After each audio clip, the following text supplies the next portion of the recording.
Salam sejahtera dalam kasih Tuhan Yesus Kristus. Umat yang terkasih, pada periode 16 hingga 18 April yang lalu berlangsung sebuah penelitian yang dilakukan oleh Pusat Penelitian Data dan Informasi PPDI GKI Sentul Wilayah Jawa Barat mengenai kiprah warga jemaat GKI SO Jabar dalam menghadapi COVID-19. Ada sejumlah pertanyaan yang diajukan dan salah satu pertanyaannya adalah apa saja yang responden kerjakan menghadapi COVID-19. Ada sejumlah pilihan jawaban yang diberikan, seperti berdiam di rumah, berdoa, berbagi, dan juga pilihan lainnya yang dapat diisi oleh responden. Nah, ketika dilihat, pilihan terbanyak jatuh pada berdiam di rumah. Tetapi, tim peneliti coba memperhatikan jawaban-jawaban dari responden pada bagian lainnya.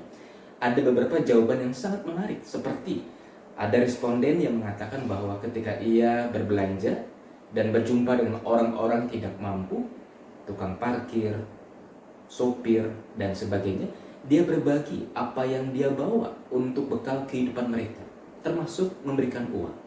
Ada juga yang menyediakan diri untuk berbelanja bahan makanan, memberikan makanan jadi bagi para lansia yang rentan untuk pergi keluar rumah. Ada juga beberapa responden mengatakan bahwa kami tetap memberikan hak karyawan sesuai dengan haknya. Kami juga berusaha untuk tidak mem-PHK karyawan. Nah, bukankah jawaban-jawaban tadi sungguh menarik? Sebab di tengah-tengah kondisi seperti sekarang, gerakan kasih tetap menjadi bagian yang dikerjakan oleh umat Tuhan.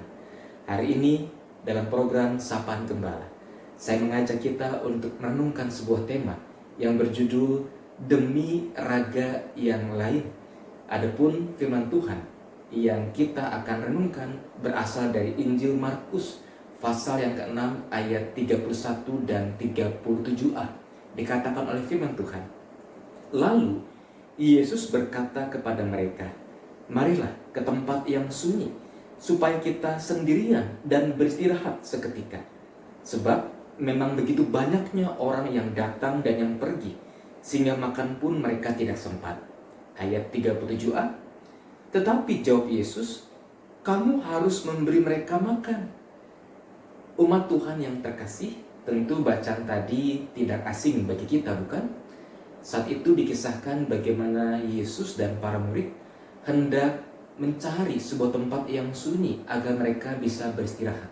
Sebab mereka begitu lelah melayani banyak orang dari berbagai tempat, sehingga mereka perlu waktu untuk beristirahat.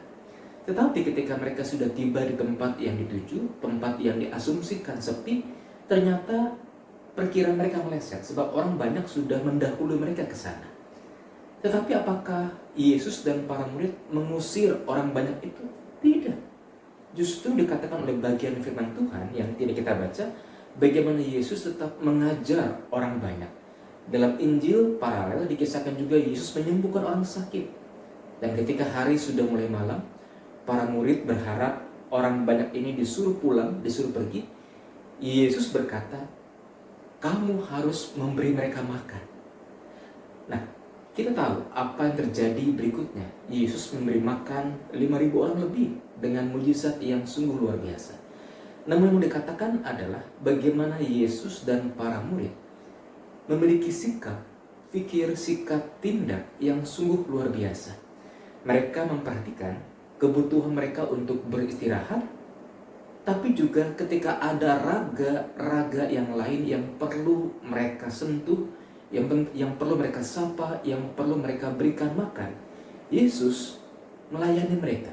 Yesus berjuang demi raga yang lain. Nah, kalau firman Tuhan ini coba kita kaitkan dengan kehidupan kita saat ini, perspektif demi raga yang lain. Kita berdiam di rumah demi raga yang lain, demi raga para petugas medis yang berjuang dengan begitu gigih melayani para pasien, apakah pasien COVID, demam berdarah, atau pasien-pasien lainnya. Bayangkan kalau masyarakat banyak berkeliaran di jalanan pada masa-masa seperti sekarang, bukankah rantai penyebar luasan virus corona sukar untuk diputus? Karena itu berdiam di rumah adalah baik demi raga yang lain, demi raga para pasien, demi raga mereka yang lemah. Kita berdiam di rumah. Kita berdiam di rumah bukan berarti kita berdiam diri tidak berbuat apa-apa.